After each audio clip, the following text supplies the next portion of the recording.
उम्मीद करता हूँ कि आप सब ठीक ठाक खैरियत से होंगे और आज की इस वीडियो में आपको एसएमसी यानी स्मार्ट मनी कॉन्सेप्ट की एक झलक दिखाने वाला हूँ। ये बेसिकली एक मिनी कोर्स होने वाला है और इस कोर्स में आपको समझाऊंगा कि मार्केट का एक्सटर्नल और इंटरनल स्ट्रक्चर क्या होता है, बिहेवियर क्या होता है और उसके अकॉर्डिंग हम ट्रेड किस तरह से ले सकते हैं, जिसको हम परफेक्ट ट्रेड कहते हैं। क्योंकि आपको पता है एसएमसी वाले परफेक्ट एंट्री ही फाइंड करते हैं अपनी ट्रेड के लिए। तो इसीलिए आज की वीडियो में मैंने सोचा है कि जो मेरी ऑडियंस है, जो मेरे सब्सक्राइबर्स हैं, इतना मुझे प्यार बख्शते हैं, उनके लिए एक एसएमसी वीडियो बनाऊं।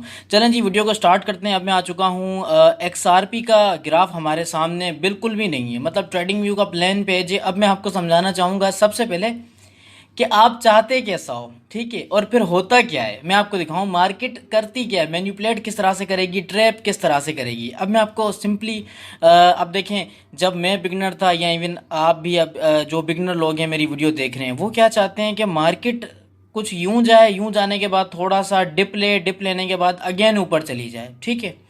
आप में से ऑनेस्टली बताना है कि कितने लोगों की यही ख्वाहिश होती है कि यार मार्केट जो है वो ऊपर जाए तो बस थोड़ा सा रुके, बीच में अगेन ऊपर चली जाए, ऐसा ही हो और हम जो है वो ट्रेड करते रहें एंड देन हमारा प्रॉफिट बनता रहे। लेकिन एक्चुअली ऐसा होता नहीं है। अच्छा, अब होता क्या है वो मैं आपको दिखाने वाला हूँ, ठीक है। मार्केट आपके साथ क्या करती है, ट्रैप किस तरह से करती है, इसको हम थोड़ा सा रिमूव करेंगे। रिमूव करने के बाद अब मैं आपको दिखाता हूँ मार्केट क्या करती है। देखिए, मार्केट यहाँ से यूँ ऊपर जाएगी, देन नीचे आएगी, नीचे आने के बाद अगेन ऊपर जाएगी, ऊपर जाने के बाद डज नीचे, ठीक है जी, नीचे अगेन ऊपर जाएगी, ऊपर जाने के बाद फिर नीचे, फिर ऊपर। अब मार्केट आपके साथ करेगी ये सिस्टम, ठीक है। मार्केट तो आपके साथ जो है ना वो ऐसा बिहेवियर करेगी, ये सलूक करेगी।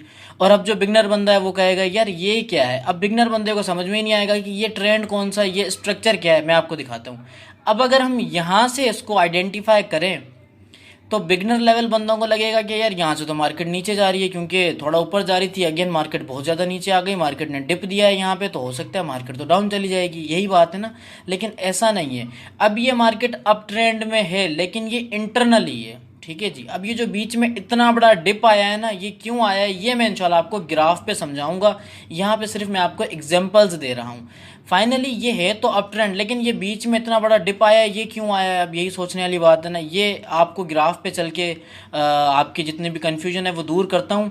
और इसके अलावा अगर आप चैनल पे नए हैं तो चैनल को आपने लाजमी सब्सक्राइब करना है, बेल नोटिफिकेशन को आपने कर देना है प्रेस, ताकि इस तरह की informative videos time to time आपको रिसीव होती रहें। अच्छा, अब देखें, फाइनली ये अब ट्रेंड है हमारा, लेकिन अब ये इंटरनली है, एक्सटर्नली नहीं है। अब ये इंटरनली क्या होता है या एक्सटर्नली क्या होता है, ये सारी चीज़ें हम सीखेंगे ग्राफ पे। और ग्राफ पे एक और बात मैं आपको खास बात बता दूँ, एसएमसी होता है ना, जो स्मार्ट मनी कॉन्सेप्ट होता है, वो सिर्फ और सिर्फ लिक्विडिटी पे बेस होता है। मैं आपको दिखाऊं लिक्विडेशन क्या होती है, वो भी इंशाल्लाह समझाऊंगा। अब हम आ चुके हैं ग्राफ पे, और ग्राफ पे आने के बाद मैं आपको बता दूं, जो भी टाइम फ्रेम आप अपनी ट्रेड के लिए सिलेक्ट करो, कोई भी टाइम फ्रेम हो, उस टाइम फ्रेम के दो स्ट्रक्चर होंगे, आपको एडवांस में बता रहा हूँ। एक होगा एक्सटर्नल स्ट्रक्चर, दूसरा होगा इंटरनल स्ट्रक्चर। एसएमसी में ट्रेंड नाम की कोई चीज़ नहीं है।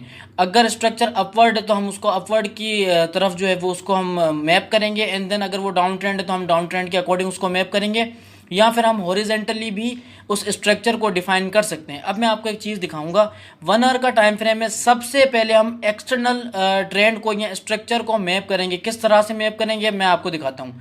जहाँ से ट्रेंड स्टार्ट हुआ है उसका सबसे जो लोएस्ट पॉइंट होगा, जैसे कि ये एक लोएस्ट पॉइंट है, आपने देखना है जो सबसे नीचे वाला पॉइंट होना चाहिए, ये पॉइंट है, ठीक है जी। आपने यहाँ से लाइन ड्रैग करनी है और फाइनली जो रिसेंट हमारा लो पॉइंट है वहाँ तक आपने मैप करना है, इस चीज़ को, लाइन को ले जाना है, ड्रॉ करना है, ठीक है जी। अब ये हमारा हो गया एक्सटर्नल ट्रेंड, यानी कि एक्सटर्नल स्ट्रक्चर हो गया।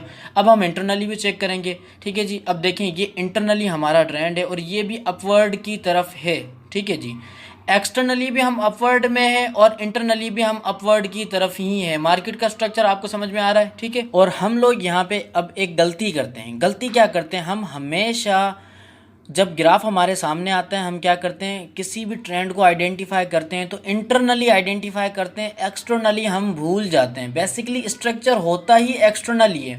सबसे पहले हमने देखना ही एक्सटर्नली है कि एक्सटर्नली अगर तो हमारा जो है वो ट्रेंड अपवर्ड की तरफ मूव कर रहा है तो हमें इंटरनली भी अपवर्ड की ही ट्रेड फाइंड करनी है। और अगर हम एक्सटर्नली ट्रेंड हमारा डाउन ट्रेंड है तो हमने कोशिश करनी है कि हम इंटरनली भी डाउन ट्रेंड की ही ट्रेड को जो है वो जनरेट करें अपने हमारे लिए, क्योंकि वो हमारे लिए बेटर रहेगी, ज़्यादा चांस होंगे प्रॉफिट के। लेकिन हम क्या करते हैं, इंटरनली देखते हैं अपवर्ड है, एक्सटर्नली भूल जाते हैं। एक्सटर्नली क्या होता है, एक डाउन ट्रेंड होता है और फाइनली हमारा लॉस होता है। दूसरी बड़ी गलती हम बताऊं क्या करते हैं, हम मान लें इंटरनली ट्रेंड को आइडेंटिफाई करने के बाद एंड देन क्या होता है, इंटरनली जैसे ब्रेकआउट होता है हम वहाँ पे सेल शॉर्ट की एंट्री ले लेते हैं और फाइनली क्या होता है कि प्राइस थोड़ा सा नीचे जाती है, नीचे जाने के बाद अगेन प्राइस ऊपर चली जाती है।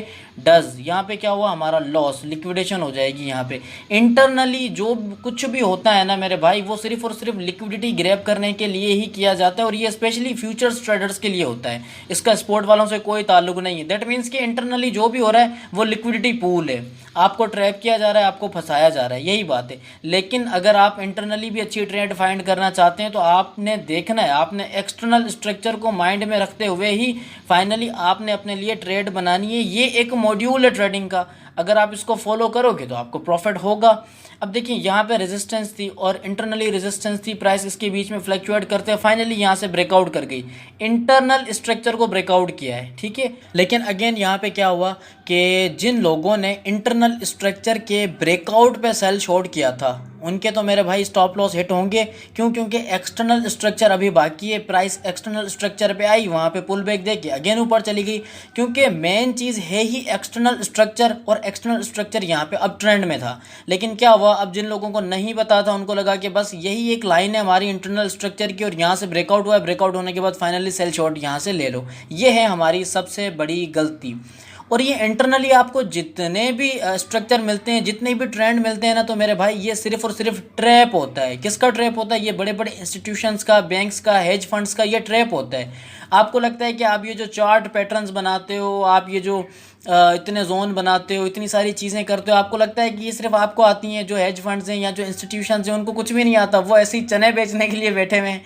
तो मेरे भाई ये मैं आपको सीरियस बातें बता रहा हूँ कि एक्सटर्नल स्ट्रक्चर जो होता है ना, इंस्टीट्यूशंस हमेशा एक्सटर्नल स्ट्रक्चर को ही मैप करते हुए अपनी एंट्री बनाती है। और वो एंट्री उनकी कैसे होती है मैं आपको बताऊं, थोड़ी सी एक जगह बाइंग होगी, थोड़ी सी एक जगह बाइंग होगी, तो ऐसे उनकी बाइंग होती है फाइनली।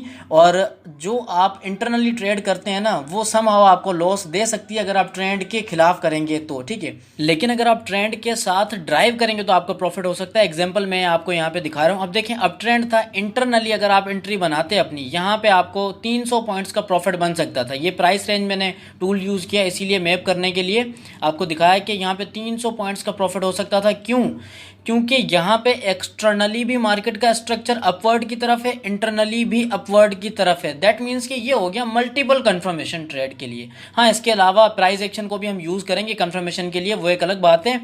अब मैं बता रहा हूँ, अगर आप एक्सटर्नल पॉइंट पे एंट्री बनाते हो तो आपको कितना ज़्यादा प्रॉफिट बन सकता है, क्योंकि एक्सटर्नल जो पॉइंट्स होते हैं या एक्सटर्नल ट्रेंड होता है, स्ट्रक्चर होता है, वो इंटरनल से भी बहुत ज़्यादा स्ट्रॉन्ग होता है, क्योंकि वो काफ़ी अरसे तक रिमेन रहता है। अच्छा, अब आप देखें, अगर कोई बंदा एक्सटर्नल स्ट्रक्चर पे कंफर्मेशन करते हुए ट्रेड बनाए तो यहाँ पे देखें 575 पॉइंट्स का प्रॉफिट बना सकता है वो। इतनी कैपेसिटी है एक्सटर्नल स्ट्रक्चर में, इंटरनल में नहीं। मैं आपको अगेन बता दूं, क्योंकि इंटरनल स्ट्रक्चर में आपको इतनी ज़्यादा करेक्शन नहीं मिलेगी, इतना ज़्यादा प्रॉफिट आपको नहीं मिल सकता। फाइनली जो एक्सटर्नल स्ट्रक्चर होता है मार्केट का, वहाँ पे हमें बड़ी बड़ी करेक्शंस देखने को मिलती हैं और वहाँ से हमें बड़ा बड़ा प्रॉफिट मिलता है अगर हम एक्चुअल में स्ट्रक्चर को परफेक्ट तरीके से यूटिलाइज करें तो। अब देखिए, यहाँ पे मान लें अगर कोई बंदा इस जोन पे एंट्री लेता है एक्सटर्नली, तो उसके 570 पॉइंट्स, 575 पॉइंट्स बनते थे। अब हम थोड़ा सा ग्राफ के पीछे जाएंगे, पीछे जाने के बाद फाइनली देखेंगे कि एक्सटर्नल बिहेवियर क्या था डाउन ट्रेंड में और इंटरनल क्या है, ठीक है। अप ट्रेंड का तो हमने देख लिया, अब डाउन ट्रेंड को भी हम थोड़ा सा यहाँ पे चेक करें ना, ताकि कंफर्मेशन हो जाए कि यार सर ने अप ट्रेंड का बताया था स्ट्रक्चर का और डाउन ट्रेंड का तो बताया ही नहीं है यहाँ पे, ठीक है। अब सबसे पहले तो यहाँ पे एक चीज़ नोट करें, यहाँ पे इम्पल्सिव बाइंग हुई है। यहाँ पे ट्रेंड किस तरह से, पहले तो कंसोलिडेशन हो रहा था इस एरिया में, यानी कि प्राइस फंस गई थी, स्टक हो गई थी। स्टक होने के बाद फाइनली प्राइस को ऊपर या नीचे तो जाना था। कंसोलिडेशन और करेक्शन का यही मकसद होता है, जहाँ पे प्राइस स्टक होगी, बायर्स और सेलर्स की पावर इक्वल होगी, यहाँ तो प्राइस ऊपर जाएगी, यहाँ प्राइस नीचे जाएगी। और फाइनली यहाँ क्या हुआ, प्राइस ऊपर गई और VVIP वाली ऊपर गई। ऊपर जाने के बाद प्राइस क्या हुई, आ गई डाउन ट्रेंड में। अब मैं आपको एक्सटर्नल डाउन ट्रेंड बताऊंगा एंड देन इंटरनली बताऊंगा। अब ये हमारा है एक्सटर्नली डाउन ट्रेंड, सबसे हाईएस्ट पॉइंट को मैंने नोट किया है जो सबसे ऊपर था, एंड देन मैं अब उस पॉइंट को नोट करूंगा जो सबसे डाउन पॉइंट है, क्योंकि यहाँ पे हम डाउन ट्रेंड को, मार्केट का जो स्ट्रक्चर है ना उसको डाउन ट्रेंड में यहाँ पे हम जो है थोड़ा सा चेक कर रहे हैं। तो ये फाइनली हमारा एक पॉइंट है जहाँ पे मतलब ये लो पॉइंट है, पहले वाला हाई पॉइंट था, यानी कि ये है हमारा एक्सटर्नल स्ट्रक्चर। अब इसके बीच में मैं आपको इंटरनली दिखाऊं, इंटरनली कितनी बार फेक ब्रेकआउट हुआ है और कितनी बार जो है वो प्राइस ने मैनिपुलेट किया है, ट्रैप किया है, मैं आपको दिखाता हूं। अब देखिए यहाँ पर भी हमारा एक डाउन ट्रेंड बना, लेकिन बीच में ये देखें रेड और ग्रीन कैंडल बनी है जिसने हमारे इंटरनल स्ट्रक्चर को ब्रेकआउट दिया है। ठीक है, ब्रेकआउट। अब ये फेक ब्रेकआउट है, मैं आपको बता रहा हूँ। एक्सटर्नल स्ट्रक्चर की यही खूबी है, आपको फेक ब्रेकआउट जितने भी है ना सारे मिनटों में समझ में आ जाएंगे, पता लग जाएंगे। ठीक है, अब इसी तरह से मैं आपको एक और चीज़ यहाँ पे दिखाता हूँ कि यहाँ से अगेन एक ट्रेंड बना, डाउन ट्रेंड है, ये भी डाउन ट्रेंड है, टेंशन ना लें, डाउन ट्रेंड है। अब ये बीच में ज़रा सा चेक करें मेरे भाई, कैंडल बनी है, कितनी ऊपर कैंडल बनी है। अब यहाँ पे जिन लोगों ने बाय लॉन्ग लिया होगा, प्राइस तो अगेन नीचे आ गई, उनकी क्या हुआ, स्टॉप लॉस हिट। तो सर ये जो इंटरनली जो भी कुछ होता है ना ये लिक्विडेशन के लिए होता है। आई होप कि अब आपको चीज़ें अच्छे से समझ में आ रही हों। जब आप एक्सटर्नली और इंटरनली स्ट्रक्चर को मैप करना सीख जाएंगे, आइडेंटिफाई करना सीख जाएंगे, तो आपके लिए चीज़ें आसान हो जाएंगी, आपके लिए एंट्रीज आसान हो जाएंगी, आप स्टॉप लॉस हंटिंग से बच जाएंगे, आपको ट्रेंड समझ में आ जाएगा, आपको जो है वो आपका प्रॉफिट और आपका रिस्क रिवॉर्ड रेशो आपको समझ में आ जाएगा। अब ये सारी बातें आपको तब समझ में आएंगी जब आप मेरे भाई इंटरनल और एक्सटर्नल स्ट्रक्चर को अच्छे तरीके से यूटिलाइज करेंगे, मैप करना समझ जाएंगे, देन आपको ये सारी चीज़ें समझ में आएगी। और इसके अलावा देखें एसएमसी में एक और चीज़ है, change of character. That means के ट्रेंड का चेंज होना या रिवर्स होना। अब देखें यहाँ पे जो हमारा इंटरनल स्ट्रक्चर था, इंटरनल ट्रेंड था, उसका ब्रेकआउट हुआ है इस पॉइंट पे, जिस पॉइंट पे ये मैंने रेड कलर का डॉट यूज़ किया ना, ये जो फर्स्ट डॉट है, ठीक है जी, यहाँ पे हमारे इंटरनल स्ट्रक्चर का फाइनली ब्रेकआउट हुआ है। ब्रेकआउट होने के बाद प्राइस ऊपर गई है, ऊपर जाने के बाद उस प्राइस ने एक्सटर्नल जो हमारा ट्रेंड था, डाउन ट्रेंड था, जो प्रीवियस डाउन ट्रेंड था, उसको ब्रेकआउट किया। इसको हम चेक करेंगे क्योंकि ये हमारा एक लोएस्ट पॉइंट है, तो इस पर हम क्लिक करेंगे। क्लिक करने के बाद थोड़ा सा इसको नीचे ड्रैग करेंगे और फाइनली देखेंगे कि ब्रेकआउट कहाँ पे हुआ। अब देखें एक्सटर्नली यहाँ पर भी ब्रेकआउट हो चुका है, इंटरनली भी ट्रेंड का ब्रेकआउट हो चुका है, एक्सटर्नली भी ट्रेंड का ब्रेकआउट हो चुका है। देन प्राइस ऊपर गई है। अब ऊपर जाने के बाद प्राइस अगेन थोड़ा सा नीचे आ गई। नीचे आ गई क्यों नीचे आ गया, अब मैं आपको रीज़न बता रहा हूँ। क्योंकि यहाँ पे अभी करेक्शन कंप्लीट नहीं हुई, यहाँ पे प्राइस कंसोलिडेट करेगी एंड देन आपको जो है वो वीवीआईपी वाला इंपल्सिव बाइंग या एक ट्रेंड नज़र आएगा। जाहिर सी बात है जितना बड़ा टाइम फ्रेम होगा उतना ही टाइम लिया जाएगा कंसोलिडेशन होने में, एंड देन हमें एक अच्छा ट्रेंड नज़र आएगा। ठीक है जी, और वो जो ट्रेंड जब स्टार्ट होगा, मैं आपको पहले ही बता दूं, एक्सटर्नल स्ट्रक्चर से ही स्टार्ट होगा, इंटरनली कुछ भी नहीं होगा। मैं आपको पहले ही बता दूं, जब एक इंपल्सिव ट्रेंड आपको नज़र आए कि बहुत बड़े वाला ट्रेंड आपको दिख रहा है कि प्राइस मान लें $0.5 से डायरेक्ट 0.7 पे या 0.8 पे चली गई, दैट मीन्स के जो ट्रेंड स्टार्ट हुआ है वो एक्सटर्नली स्टार्ट हुआ है, इंटरनली बिल्कुल भी नहीं होगा। ये मैं आपको पहले ही बता दूं। आप दुनिया के कितने भी ग्राफ जाके देख लें, अगर आपको ये चीज़ ना मिले आप मुझे आके कहना कि सर आपने तो ये बात जो है वो गलत कही थी, आपने तो सही कहा ही नहीं था। भाई आप खुद ही जाएं, बैक टेस्टिंग करें, चेक करें, अगर आपको ये चीज़ ना मिले देन आप मुझे आके बताना। ठीक है, अच्छा एक और बात मैं आपको बता दूं कि ये इस वीडियो में मैंने एसएमसी का सिर्फ 0.01% आपको बताया। अभी एसएमसी बहुत ज़्यादा रहती है और इंशाल्लाह वीडियोस बनाता रहूँगा मैं एसएमसी पे, और ऐसे डिटेल के साथ आपको समझाता रहूँगा। और अगर आज की इस वीडियो ने आपकी नॉलेज में थोड़ा सा भी इजाफा किया है तो मेरे भाई आपने वीडियो को लाइक करना है, आगे शेयर करना है, और अगर आप चैनल पर नए हैं तो चैनल को आपने लाजमी सब्सक्राइब करना है।